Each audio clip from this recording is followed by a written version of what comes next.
안녕하십니까? 깊이 있는 지혜와 삶의 통찰을 나누는 시간입니다. 오늘 우리는 눈에 보이지 않는 믿음이 어떻게 눈에 보이는 현실을 창조해내는지 그 강력한 원리에 대해 이야기 나누고자 합니다. 이 이야기는 한국이 전쟁의 폐허 속에서 희망을 찾던 시절 맨손으로 시작하여 세계 최대 규모의 교회를 일군고 조용기 목사님의 가르침을 바탕으로 재구성되었습니다. 본격적인 이야기에 앞서 오늘 이 내용이 누군가에게 축복이 될 수 있다고 생각하신다면 이 영상을 공유하여 은혜를 나누는 통로가 되어주시길 바랍니다. 여러분의 구독과 좋아요는 저희가 계속해서 귀한 이야기를 만들어 나가는데 큰 힘이 됩니다. 이 음성을 듣는 모든 분들의 삶에 하나님의 평강이 가득하기를 소망합니다. 자, 이제 꿈을 현실로 바꾸는 믿음의 여정을 함께 떠나보겠습니다. 하나님은 살아계시며 예수 그리스도는 어제나 오늘이나 영원토록 동일하십니다. 그분께서 우리와 함께 하시기에 우리는 입을 넓게 열어 주님의 놀라운 기적을 받을 준비를 해야 합니다. 예수님의 임재 안에서 무언가 일어나기를 기대할 때 그분은 언제나 우리의 마음을 기적으로 채워주십니다. 오늘 이야기를 듣는 모든 분들 한 분 한 분에게 놀라운 기적이 일어나기를 기대합니다. 할렐루야! 우리는 믿음이라는 말을 자주 사용합니다. 신앙생활의 기초이며 믿음을 통해 하나님을 기쁘시게 하고 기도의 응답을 받는다고 배우기 때문입니다. 하지만 많은 사람들이 자신의 믿음을 어떻게 사용해야 하는지, 어떻게 활성화해야 하는지 잘 알지 못합니다. 성경 히브리서 11장 1절은 이렇게 말합니다. 믿음은 바라는 것들의 실상이요 보이지 않는 것들의 증거니 이 말씀 속에 믿음의 모든 비밀이 담겨 있습니다.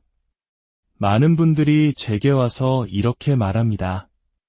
목사님, 저는 믿음이 없습니다. 하지만 그것은 사탄의 속임수입니다. 성경은 우리가 그리스도인이 될 때 하나님께서 우리 각자에게 믿음의 분량을 나누어 주셨다고 말씀합니다. 그러니 당신이 느끼든 느끼지 못하든 당신에게는 이미 믿음이 있습니다. 그러면 또 다른 분들은 이렇게 말합니다. 믿음이 있긴 한데 제 믿음은 너무 작아서 아무것도 할 수 없을 것 같아요. 제가 젊은 시절 목회를 하던 어느 날의 일입니다.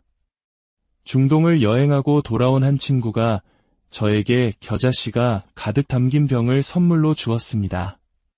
실제로 본 겨자씨는 정말 작았습니다. 저는 그 작은 겨자씨를 성도들에게 보여주며 용기를 주고 싶었습니다. 예수님께서 겨자씨 한 알만 한 믿음이 있으면 산을 옮길 수 있다고 말씀하셨기 때문입니다.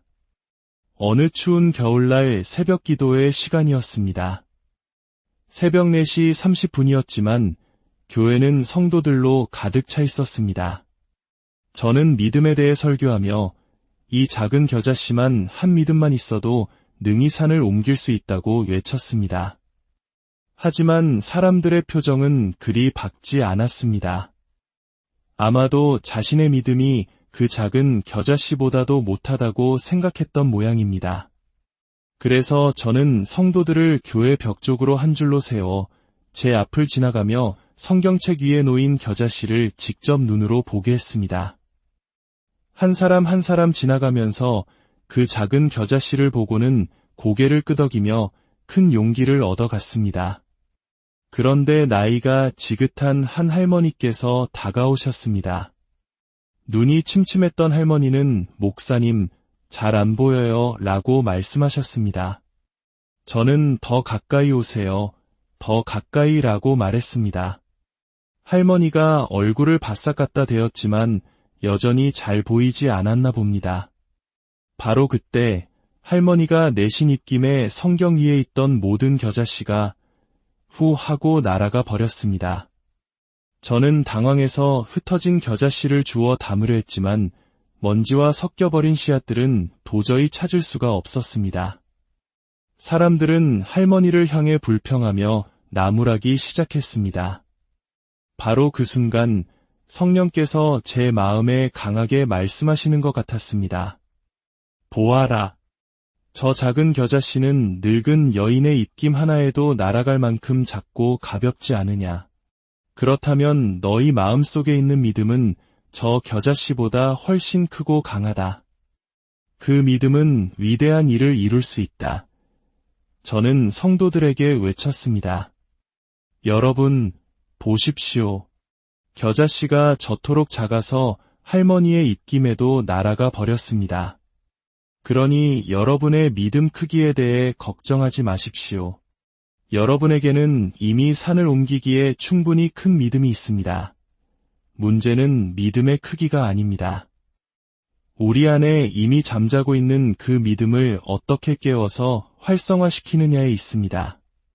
오늘 저는 여러분이 가진 그 믿음을 깨우는 방법을 알려드리고자 합니다. 첫째, 믿음을 활성화하려면 아주 명확하고 구체적인 목표가 있어야 합니다. 믿음은 바라는 것들의 실상이라고 했습니다. 만약 당신의 마음에 바라는 것들이 명확하지 않다면 믿음은 실체를 가질 수 없습니다. 모호한 목표는 모호한 믿음을 낳을 뿐이고 모호한 믿음은 아무것도 이룰 수 없습니다. 목표가 선명할수록 믿음 또한 선명해집니다. 오래전 제가 미국 샌프란시스코의 한 교회에서 말씀을 전했을 때의 일입니다. 설교를 마치고 목사님 사무실에서 쉬고 있는데 사모님께서 한 자매님을 데리고 왔습니다. 목사님, 이 자매님이 좋은 남편을 만날 수 있도록 기도해 주세요. 저는 자매님을 앞에 앉히고 물었습니다. 남편을 위해 얼마나 기도하셨나요? 그녀는 10년도 넘었어요. 라고 대답했습니다. 그런데 왜 아직 응답을 받지 못했을까요? 저도 잘 모르겠어요. 저는 다시 물었습니다. 어떤 종류의 남편을 위해 기도하셨나요? 그녀의 대답은 놀라웠습니다. 그건 잘 모르겠어요. 하나님이 알아서 해주시겠죠. 저는 말했습니다. 자매님, 바로 그것이 실수입니다. 하나님은 자매님의 믿음에 응답하시는데 정작 자매님은 미래의 남편에 대한 믿음조차 가지고 있지 않습니다. 믿음은 바라는 것들의 실상인데 바라는 것이 명확하지 않으니 믿음이 붙잡을 실체가 없는 것입니다. 그녀가 물었습니다. 그럼 제가 어떻게 해야 하나요? 저는 종이와 연필을 가져오라고 했습니다. 그리고 질문을 던지기 시작했습니다. 첫째, 남편의 인종은 어떻게 되면 좋겠습니까? 백인, 아시아인, 흑인, 그녀는 저는 백인이니까 백인 남편이 좋겠어요. 라고 답했습니다. 좋아요. 백인이라고 적으세요. 둘째, 키는 컸으면 좋겠나요? 작았으면 좋겠나요? 그녀는 잠시 웃더니 180cm 정도 되는 큰 키요. 라고 했습니다. 좋습니다. 키 180cm라고 적으세요. 셋째, 마른 체형이 좋은가요? 건장한 체형이 좋은가요? 마른 체형이요. 넷째, 직업은 무엇이었으면 좋겠습니까? 학교 선생님이요. 다섯째, 취미는 무엇을 가졌으면 좋겠나요? 음악을 좋아했으면 좋겠어요. 이런 식으로 약 10가지의 구체적인 목록을 작성했습니다. 그리고 제가 말했습니다. 이제 눈을 감아보세요. 자매님의 남편이 보이시나요? 그녀는 환하게 웃으며 대답했습니다. 네, 목사님. 이제는 아주 선명하게 보여요. 저는 그녀의 머리에 손을 얹고 기도했습니다. 하늘에 계신 아버지, 이제 우리는 이 자매가 소원하는 미래의 남편을 함께 보고 있습니다. 목표가 아주 명확해졌습니다. 그녀의 믿음이 일어나 이 목표를 붙잡게 하시고 이 믿음의 기도에 응답하여 주옵소서. 아멘. 그리고 저는 그 종이를 거울에 붙여놓고 매일 아침 큰 소리로 읽으며 남편의 모습을 그리고 이미 받은 것으로 믿고 감사하라고 말해 주었습니다. 1년 후 제가 다시 샌프란시스코를 방문했을 때 그 교회 사모님에게서 연락이 왔습니다. 목사님, 그 자매가 결혼했어요. 저는 1년 동안 수많은 사람들을 만났기에 누구를 말하는지 기억이 나지 않았습니다. 사모님이 설명해 주었습니다. 목사님이 10가지 목록을 적으라고 하셨던 그 자매요. 그 자매는 정말로 그 종이를 거울에 붙여놓고 매일 아침 소리내어 읽으며 기도했어요. 가족들은 놀리고 교회에는 소문이 퍼져 웃음거리가 되었지만 그녀는 멈추지 않았죠. 그러던 어느 여름 그 교회에 음악 부흥회가 열렸는데 초청 강사가 바로 고등학교 음악 선생님이었다고 합니다. 그는 키가 크고 마른 체형에 아주 멋진 청년이었습니다. 많은 젊은 여성들이 그에게 관심을 보였지만 그는 유독 그 자매에게만 관심을 보였다고 합니다. 왜냐하면 그녀가 이미 오래전에 그를 주문해 놓았기 때문입니다.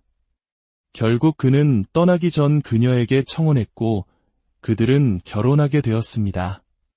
결혼식 날 그녀의 어머니는 그 10가지 목록이 적힌 종이를 회중 앞에서 공개적으로 읽고는 이제 이것은 더 이상 필요 없습니다. 라며 찢어버렸다고 합니다. 형제자매 여러분, 믿음의 기도를 드리고 싶다면 반드시 목표를 명확하게 해야 합니다. 만약 목표가 희미하다면 성령께서 그 목표를 선명하게 만들어주시도록 기도하십시오. 모호한 기도는 아무런 결과도 가져오지 못합니다. 둘째, 명확한 목표가 생겼다면 그 목표가 이루어지기를 바라는 불타는 소망을 가져야 합니다. 여러분의 감정이 일어나 그 목표를 붙잡지 않는다면 믿음은 효과적으로 일하지 못합니다. 감정은 믿음을 활성화하는 데 매우 중요합니다. 감정이 목표를 붙잡을 때 당신은 밤낮으로 기도하게 될 것입니다. 당신의 감정이 존재 깊은 곳에서부터 기도를 끌어냅니다. 어떤 사람들은 감정적인 것은 믿음과 상관없다고 말하지만 그것은 틀린 말입니다. 예수님도 매우 감정적이셨습니다. 죽은 나사로를 살리러 가셨을 때 그분은 비통하게 여기시며 눈물을 흘리셨습니다. 예루살렘 성을 보며 기도하실 때도 우셨습니다. 겟세마네 동산에서 기도하실 때는 심한 통곡과 눈물로 간구하셨다고 성경은 기록합니다. 믿음으로 기도하실 때 예수님은 감정을 온전히 사용하셨습니다.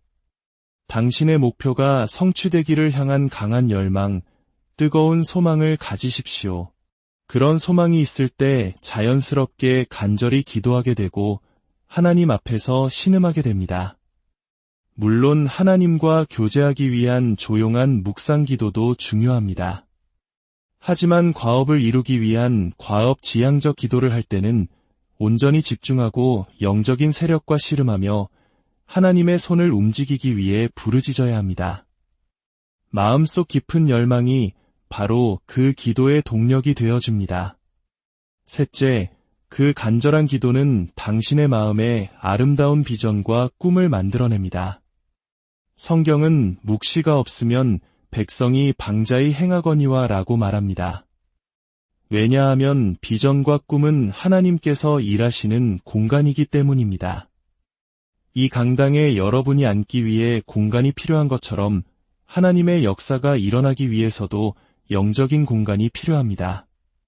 그 공간이 바로 우리 마음속의 비전과 꿈입니다.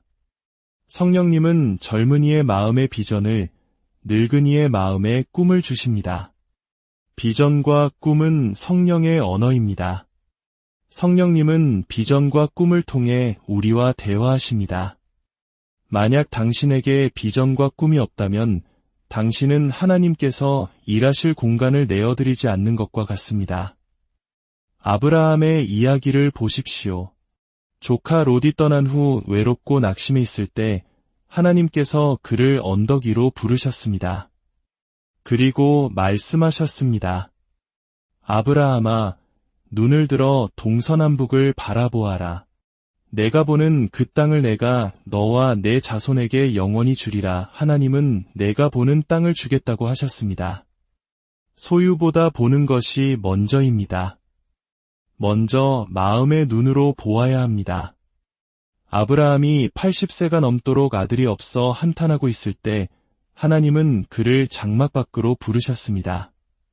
하늘을 우러러 무뼈를 셀 수 있나 보아라. 내 자손이 이와 같으리라. 하나님은 아브라함의 마음에 비전과 꿈을 심어주고 계셨습니다. 수많은 별들이 자신을 아버지 아브라함이라고 부르는 듯한 그 황홀한 비전을 보았을 때 성경은 바로 다음 구절에 이렇게 기록합니다. 아브라함이 여호와를 믿으니 비전과 꿈은 믿음의 어머니입니다.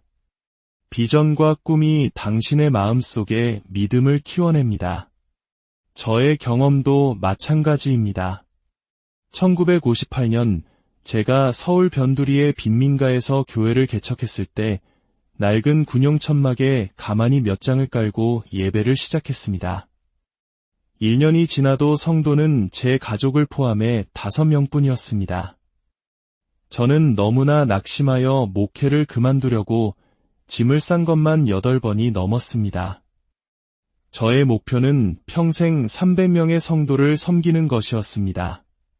하나님, 300명만 주시면 평생 불평하지 않겠습니다.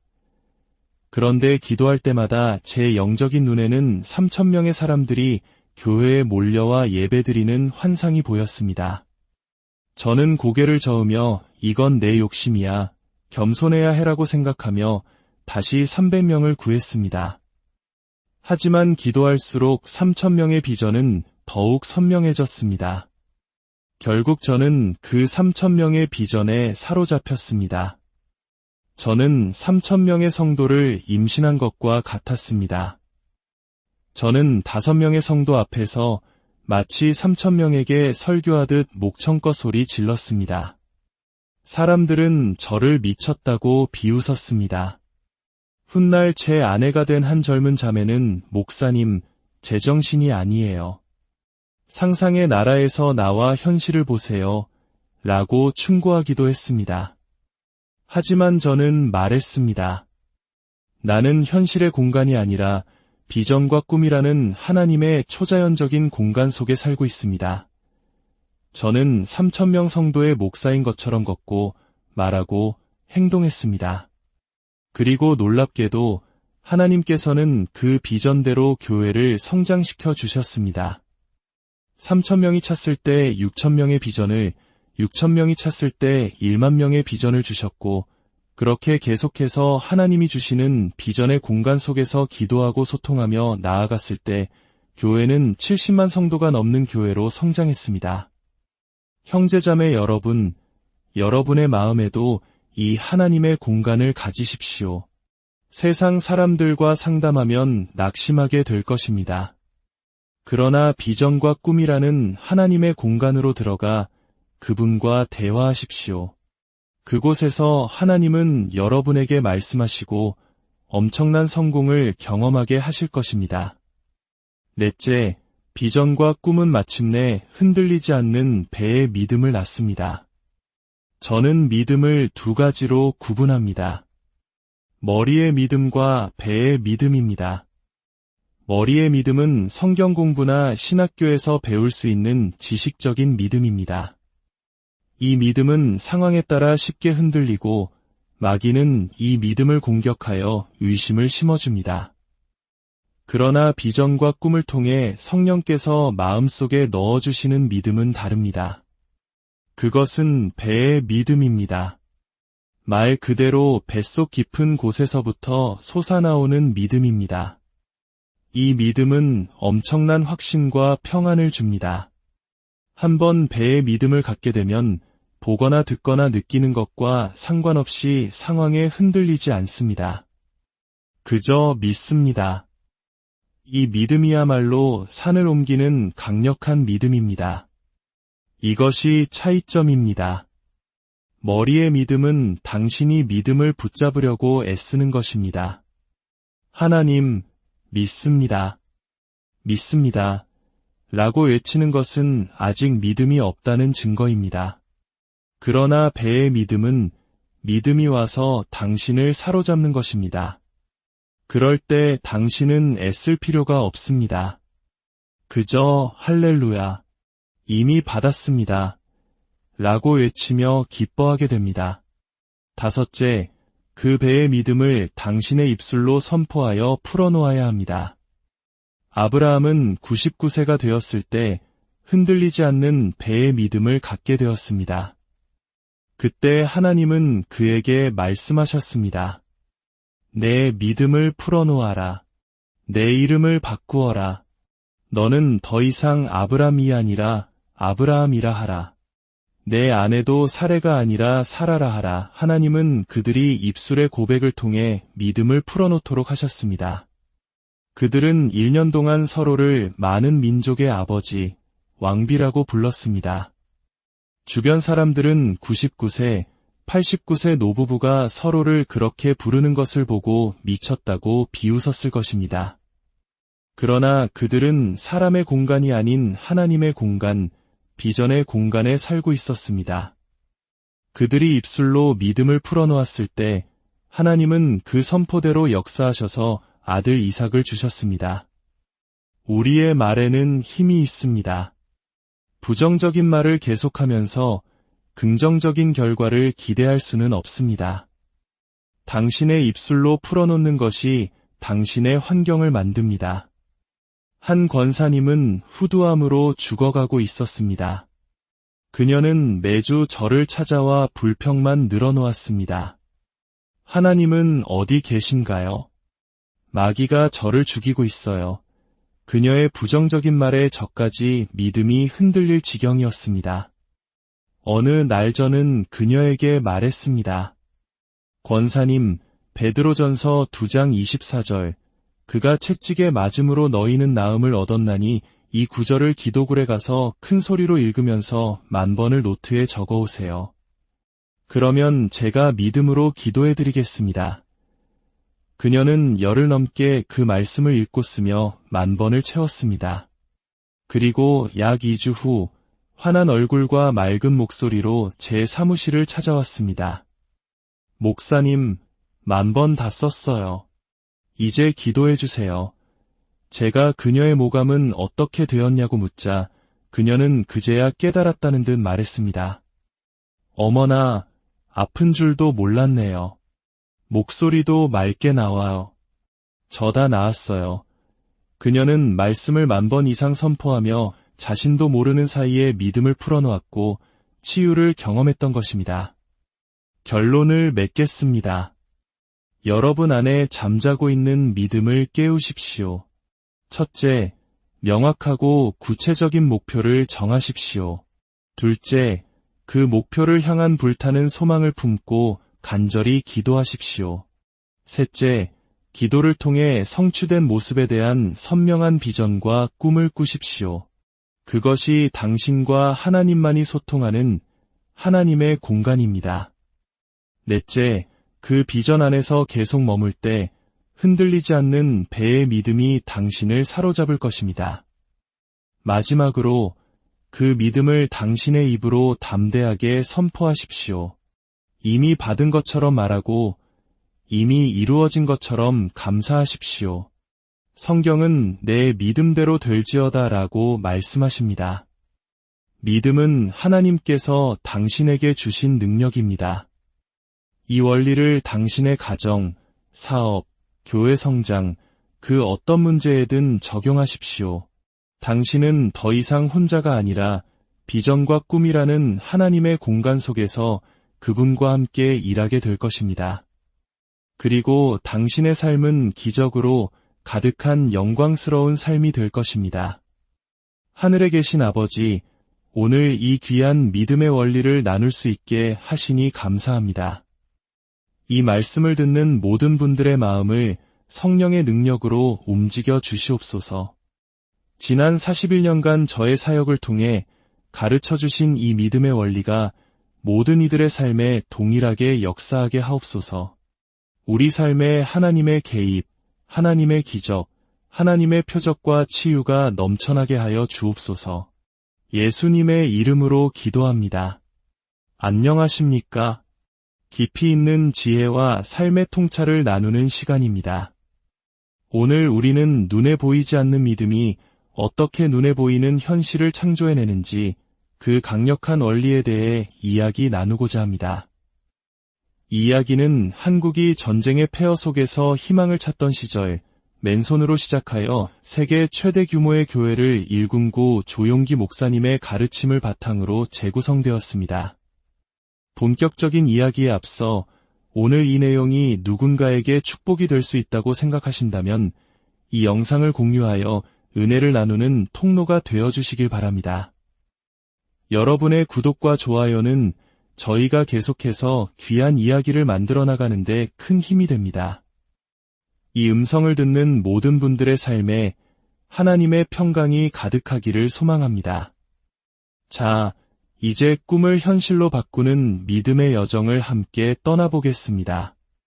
하나님은 살아계시며 예수 그리스도는 어제나 오늘이나 영원토록 동일하십니다. 그분께서 우리와 함께 하시기에 우리는 입을 넓게 열어 주님의 놀라운 기적을 받을 준비를 해야 합니다.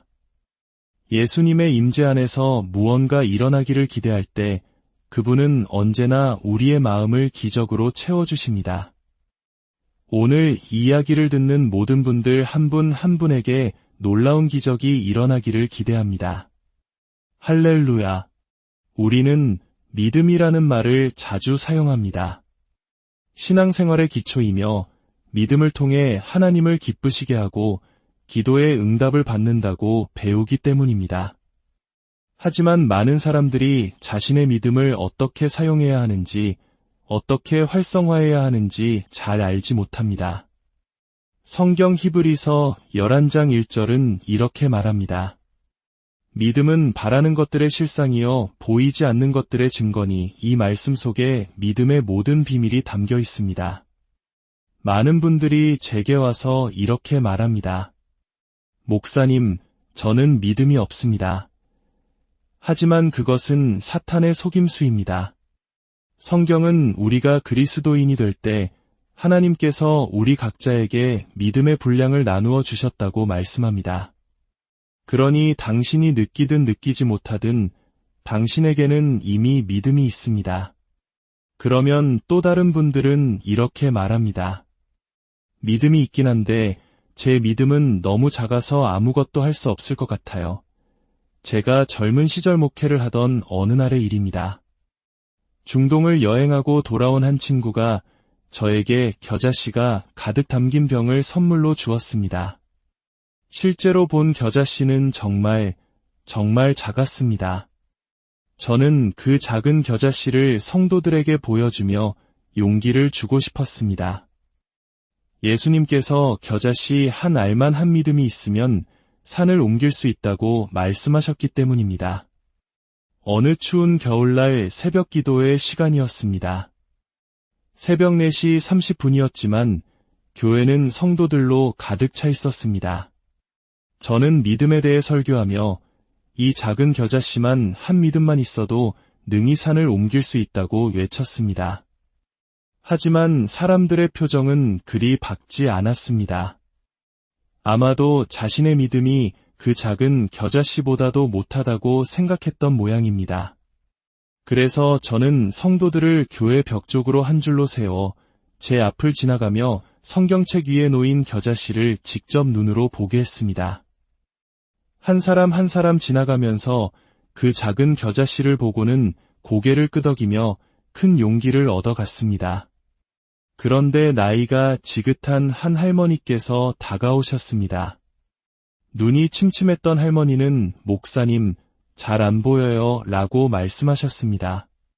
저는 더 가까이 오세요, 더 가까이 라고 말했습니다. 할머니가 얼굴을 바싹 갖다 대었지만 여전히 잘 보이지 않았나 봅니다. 바로 그때 할머니가 내신 입김에 성경 위에 있던 모든 겨자씨가 후 하고 날아가 버렸습니다.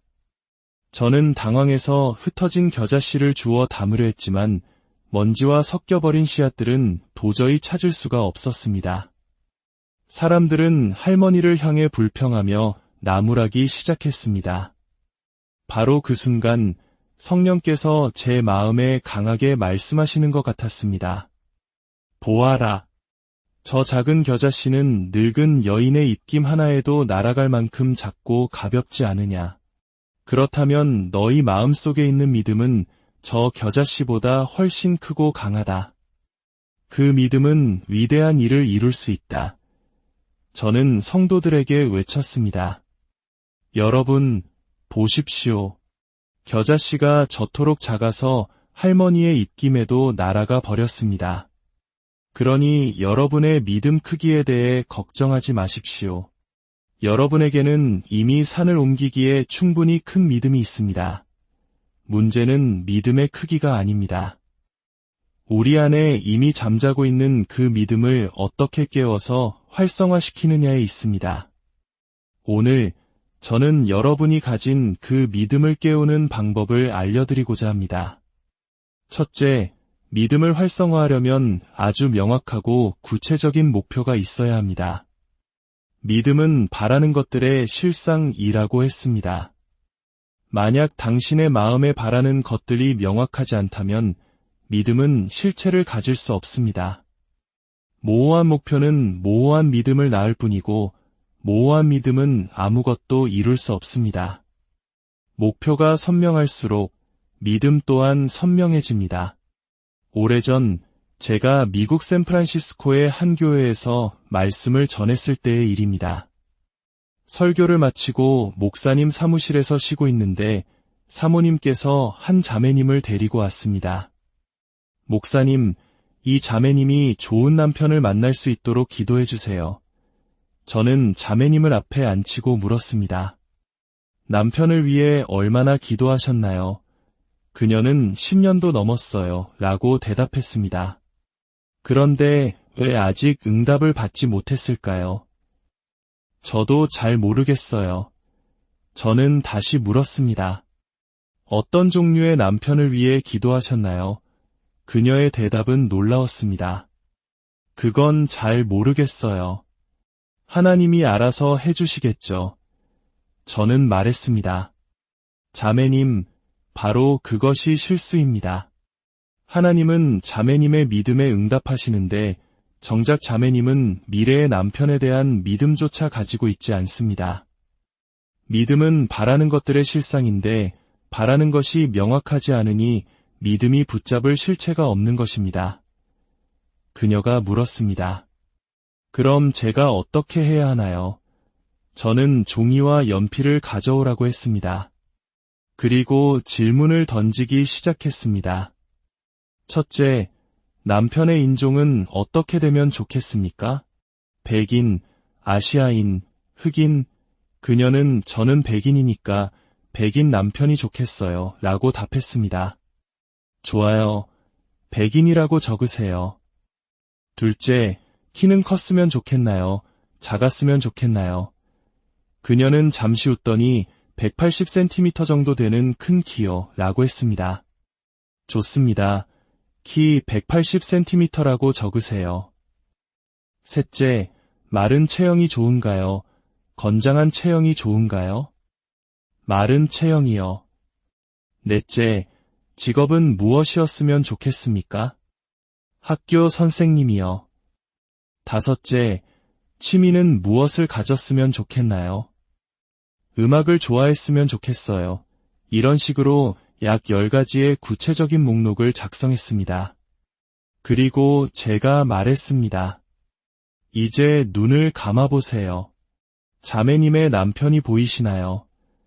그녀는 환하게 웃으며 대답했습니다. 네, 목사님. 이제는 아주 선명하게 보여요. 저는 그녀의 머리에 손을 얹고 기도했습니다.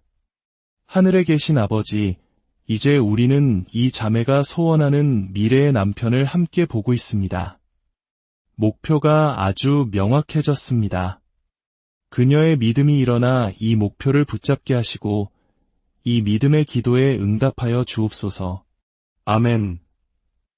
그리고 저는 그 종이를 거울에 붙여놓고 매일 아침 큰 소리로 읽으며 남편의 모습을 그리고 이미 받은 것으로 믿고 감사하라고 말해주었습니다. 1년 후 제가 다시 샌프란시스코를 방문했을 때 그 교회 사모님에게서 연락이 왔습니다. 목사님, 그 자매가 결혼했어요. 저는 1년 동안 수많은 사람들을 만났기에 누구를 말하는지 기억이 나지 않았습니다. 사모님이 설명해 주었습니다. 목사님이 10가지 목록을 적으라고 하셨던 그 자매요. 그 자매는 정말로 그 종이를 거울에 붙여놓고 매일 아침 소리내어 읽으며 기도했어요. 가족들은 놀리고 교회에는 소문이 퍼져 웃음거리가 되었지만 그녀는 멈추지 않았죠. 그러던 어느 여름 그 교회에 음악 부흥회가 열렸는데 초청 강사가 바로 고등학교 음악 선생님이었다고 합니다. 그는 키가 크고 마른 체형에 아주 멋진 청년이었습니다. 많은 젊은 여성들이 그에게 관심을 보였지만 그는 유독 그 자매에게만 관심을 보였다고 합니다. 왜냐하면 그녀가 이미 오래전에 그를 주문해 놓았기 때문입니다. 결국 그는 떠나기 전 그녀에게 청혼했고 그들은 결혼하게 되었습니다. 결혼식 날 그녀의 어머니는 그 10가지 목록이 적힌 종이를 회중 앞에서 공개적으로 읽고는 이제 이것은 더 이상 필요 없습니다. 라며 찢어버렸다고 합니다. 형제자매 여러분, 믿음의 기도를 드리고 싶다면 반드시 목표를 명확하게 해야 합니다. 만약 목표가 희미하다면 성령께서 그 목표를 선명하게 만들어 주시도록 기도하십시오. 모호한 기도는 아무런 결과도 가져오지 못합니다. 둘째, 명확한 목표가 생겼다면 그 목표가 이루어지기를 바라는 불타는 소망을 가져야 합니다. 여러분의 감정이 일어나 그 목표를 붙잡지 않는다면 믿음은 효과적으로 일하지 못합니다. 감정은 믿음을 활성화하는 데 매우 중요합니다. 감정이 목표를 붙잡을 때 당신은 밤낮으로 기도하게 될 것입니다. 당신의 감정이 존재 깊은 곳에서부터 기도를 끌어냅니다. 어떤 사람들은 감정적인 것은 믿음과 상관없다고 말하지만 그것은 틀린 말입니다. 예수님도 매우 감정적이셨습니다. 죽은 나사로를 살리러 가셨을 때 그분은 비통하게 여기시며 눈물을 흘리셨습니다. 예루살렘 성을 보며 기도하실 때도 우셨습니다. 겟세마네 동산에서 기도하실 때는 심한 통곡과 눈물로 간구하셨다고 성경은 기록합니다. 믿음으로 기도하실 때 예수님은 감정을 온전히 사용하셨습니다. 당신의 목표가 성취되기를 향한 강한 열망, 뜨거운 소망을 가지십시오.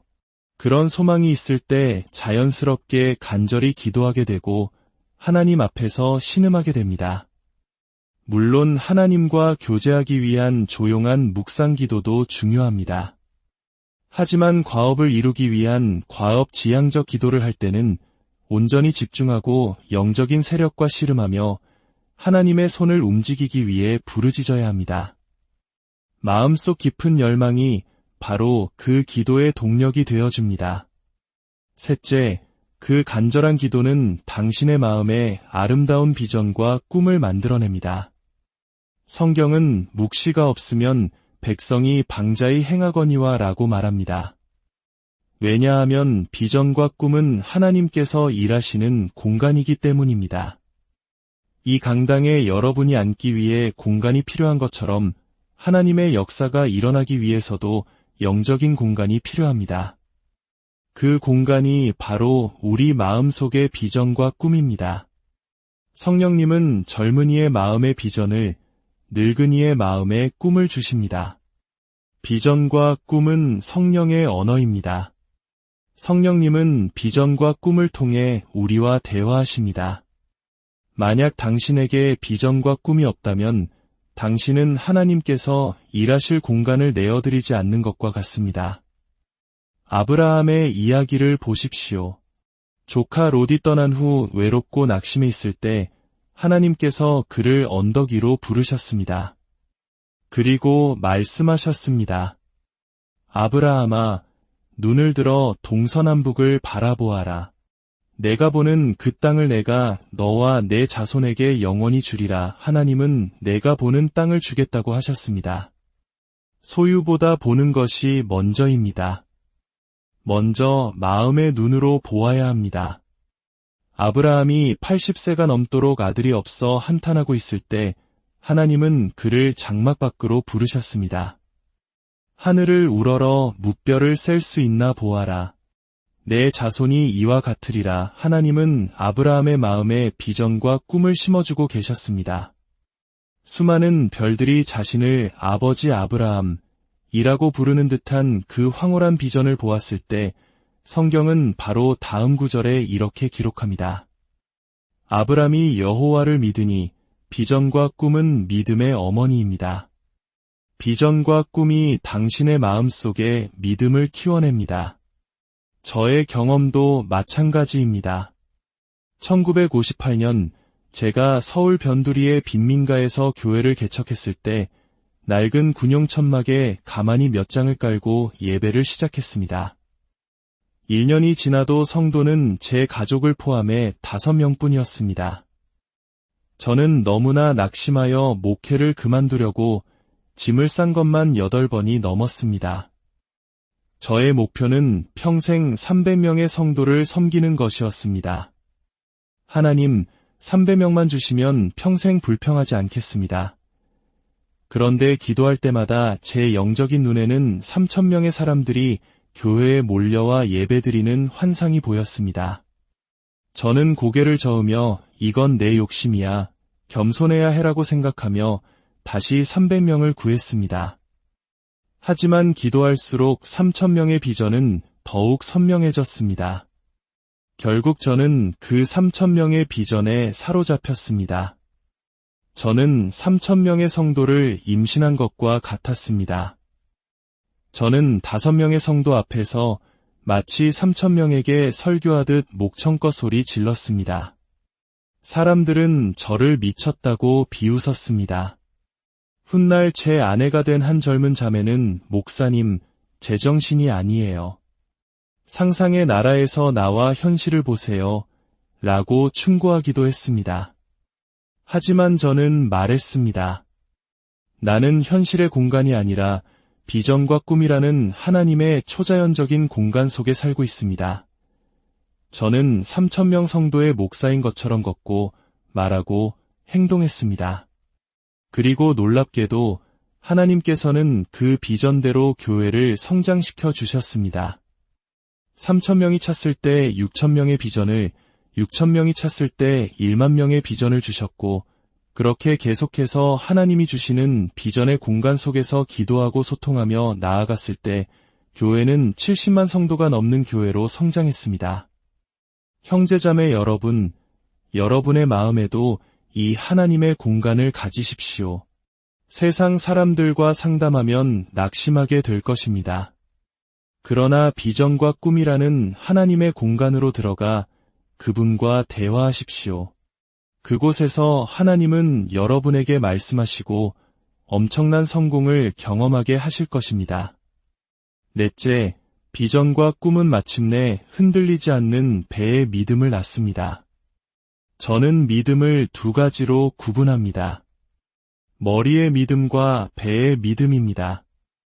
머리의 믿음은 성경 공부나 신학교에서 배울 수 있는 지식적인 믿음입니다.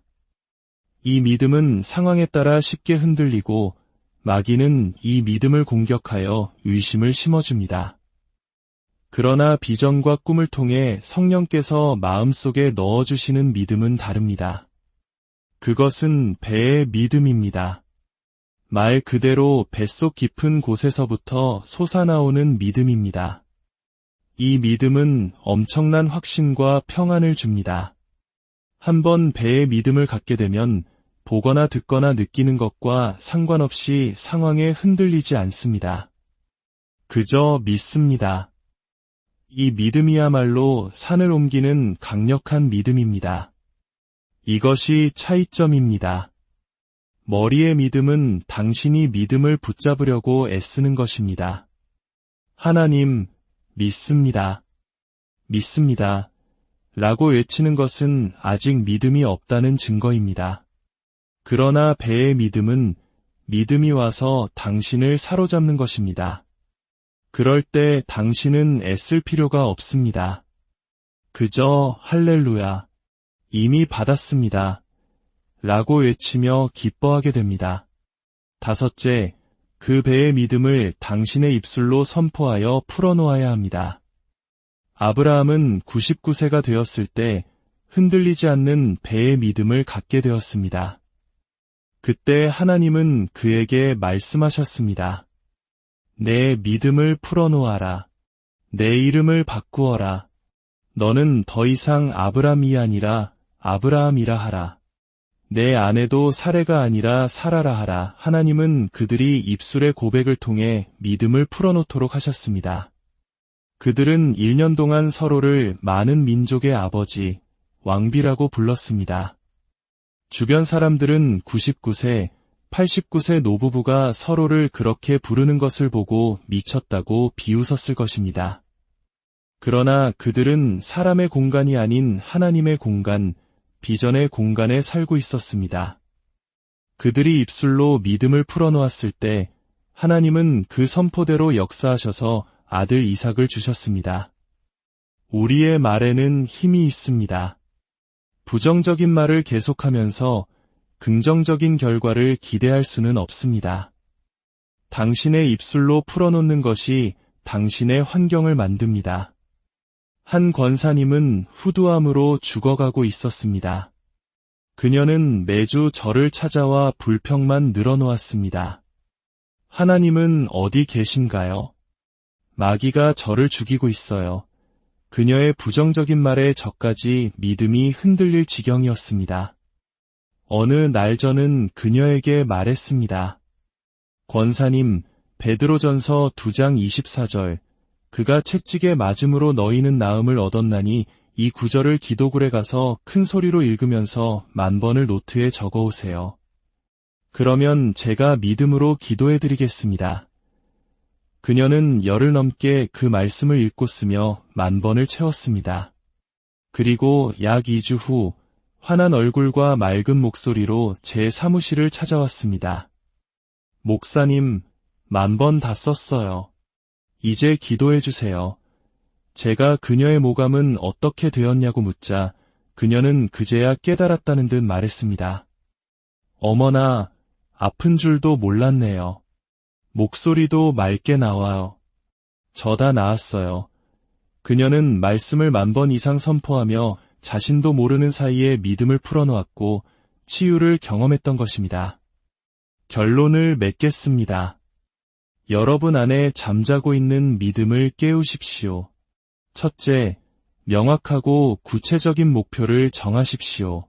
둘째, 그 목표를 향한 불타는 소망을 품고 간절히 기도하십시오. 셋째, 기도를 통해 성취된 모습에 대한 선명한 비전과 꿈을 꾸십시오. 그것이 당신과 하나님만이 소통하는 하나님의 공간입니다. 넷째, 그 비전 안에서 계속 머물 때 흔들리지 않는 배의 믿음이 당신을 사로잡을 것입니다. 마지막으로 그 믿음을 당신의 입으로 담대하게 선포하십시오. 이미 받은 것처럼 말하고 이미 이루어진 것처럼 감사하십시오. 성경은 내 믿음대로 될지어다 라고 말씀하십니다. 믿음은 하나님께서 당신에게 주신 능력입니다. 이 원리를 당신의 가정, 사업, 교회 성장, 그 어떤 문제에든 적용하십시오. 당신은 더 이상 혼자가 아니라 비전과 꿈이라는 하나님의 공간 속에서 그분과 함께 일하게 될 것입니다. 그리고 당신의 삶은 기적으로 가득한 영광스러운 삶이 될 것입니다. 하늘에 계신 아버지, 오늘 이 귀한 믿음의 원리를 나눌 수 있게 하시니 감사합니다. 이 말씀을 듣는 모든 분들의 마음을 성령의 능력으로 움직여 주시옵소서. 지난 41년간 저의 사역을 통해 가르쳐 주신 이 믿음의 원리가 모든 이들의 삶에 동일하게 역사하게 하옵소서. 우리 삶에 하나님의 개입, 하나님의 기적, 하나님의 표적과 치유가 넘쳐나게 하여 주옵소서. 예수님의 이름으로 기도합니다. 안녕하십니까? 깊이 있는 지혜와 삶의 통찰을 나누는 시간입니다. 오늘 우리는 눈에 보이지 않는 믿음이 어떻게 눈에 보이는 현실을 창조해내는지 그 강력한 원리에 대해 이야기 나누고자 합니다. 이 이야기는 한국이 전쟁의 폐허 속에서 희망을 찾던 시절 맨손으로 시작하여 세계 최대 규모의 교회를 일군고 조용기 목사님의 가르침을 바탕으로 재구성되었습니다. 본격적인 이야기에 앞서 오늘 이 내용이 누군가에게 축복이 될 수 있다고 생각하신다면 이 영상을 공유하여 은혜를 나누는 통로가 되어주시길 바랍니다. 여러분의 구독과 좋아요는 저희가 계속해서 귀한 이야기를 만들어 나가는데 큰 힘이 됩니다. 이 음성을 듣는 모든 분들의 삶에 하나님의 평강이 가득하기를 소망합니다. 자, 이제 꿈을 현실로 바꾸는 믿음의 여정을 함께 떠나보겠습니다.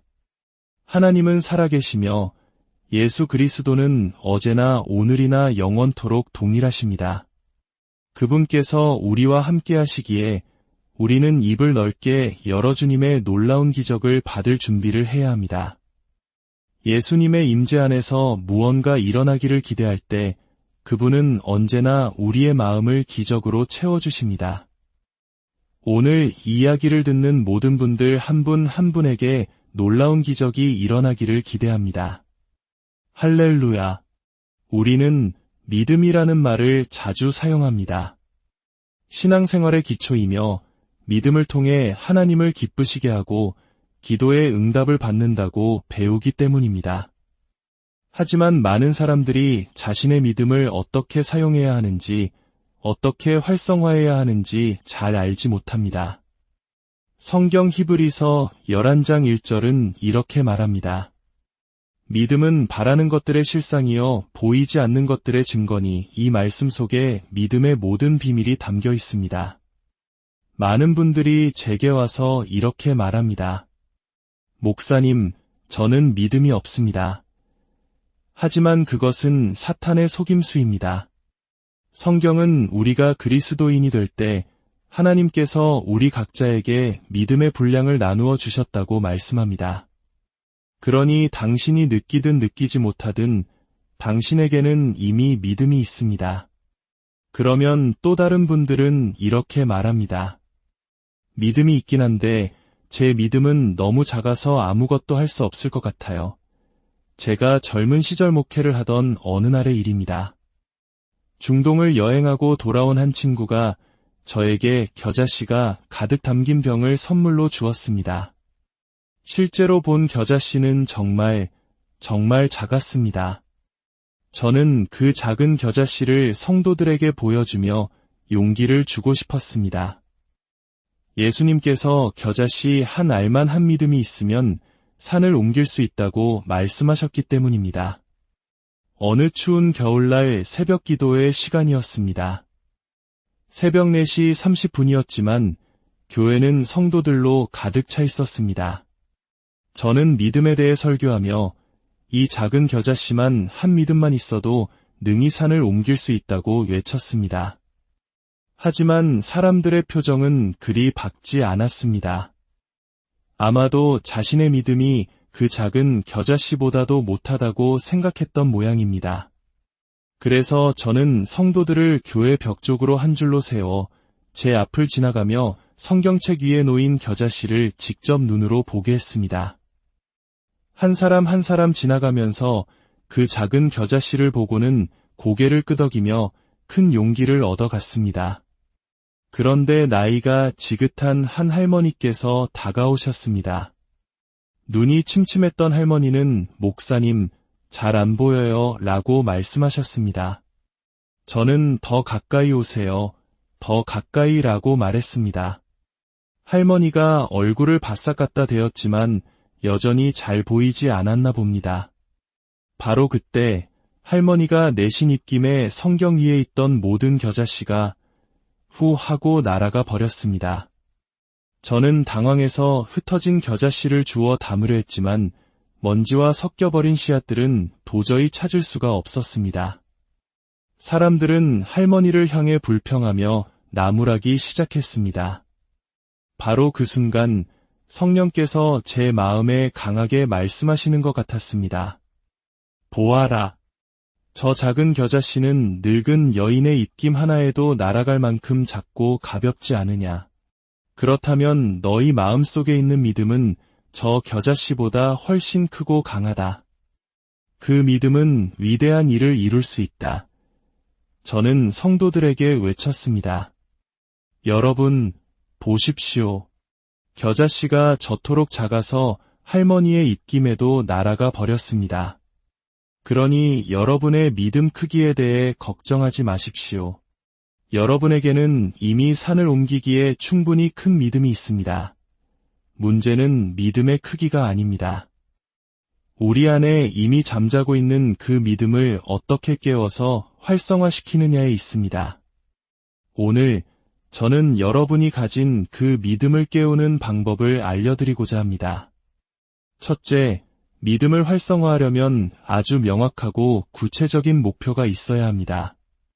믿음은 바라는 것들의 실상이라고 했습니다. 만약 당신의 마음에 바라는 것들이 명확하지 않다면 믿음은 실체를 가질 수 없습니다. 모호한 목표는 모호한 믿음을 낳을 뿐이고 모호한 믿음은 아무것도 이룰 수 없습니다. 목표가 선명할수록 믿음 또한 선명해집니다. 오래전 제가 미국 샌프란시스코의 한 교회에서 말씀을 전했을 때의 일입니다. 설교를 마치고 목사님 사무실에서 쉬고 있는데 사모님께서 한 자매님을 데리고 왔습니다. 목사님, 이 자매님이 좋은 남편을 만날 수 있도록 기도해 주세요. 저는 자매님을 앞에 앉히고 물었습니다. 남편을 위해 얼마나 기도하셨나요? 그녀는 10년도 넘었어요. 라고 대답했습니다. 그런데 왜 아직 응답을 받지 못했을까요? 저도 잘 모르겠어요. 저는 다시 물었습니다. 어떤 종류의 남편을 위해 기도하셨나요? 그녀의 대답은 놀라웠습니다. 그건 잘 모르겠어요. 하나님이 알아서 해주시겠죠. 저는 말했습니다. 자매님, 바로 그것이 실수입니다. 하나님은 자매님의 믿음에 응답하시는데 정작 자매님은 미래의 남편에 대한 믿음조차 가지고 있지 않습니다. 믿음은 바라는 것들의 실상인데 바라는 것이 명확하지 않으니 믿음이 붙잡을 실체가 없는 것입니다. 그녀가 물었습니다. 그럼 제가 어떻게 해야 하나요? 저는 종이와 연필을 가져오라고 했습니다. 그리고 질문을 던지기 시작했습니다. 첫째, 남편의 인종은 어떻게 되면 좋겠습니까? 백인, 아시아인, 흑인, 그녀는 저는 백인이니까 백인 남편이 좋겠어요. 라고 답했습니다. 좋아요. 백인이라고 적으세요. 둘째, 키는 컸으면 좋겠나요? 작았으면 좋겠나요? 그녀는 잠시 웃더니 180cm 정도 되는 큰 키요. 라고 했습니다. 좋습니다. 키 180cm라고 적으세요.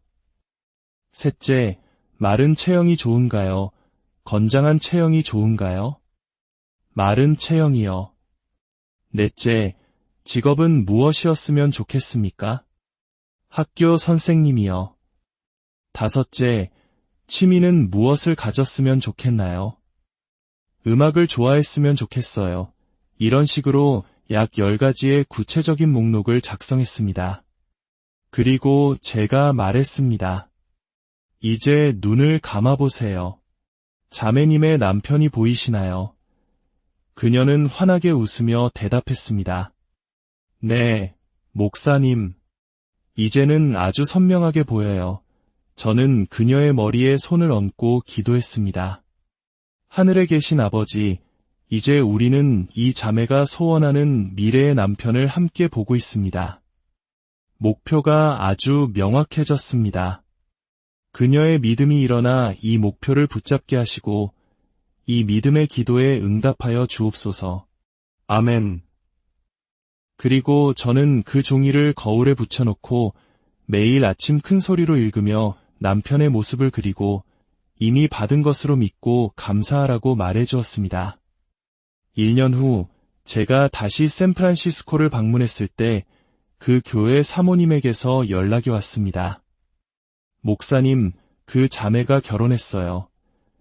저는 1년 동안 수많은 사람들을 만났기에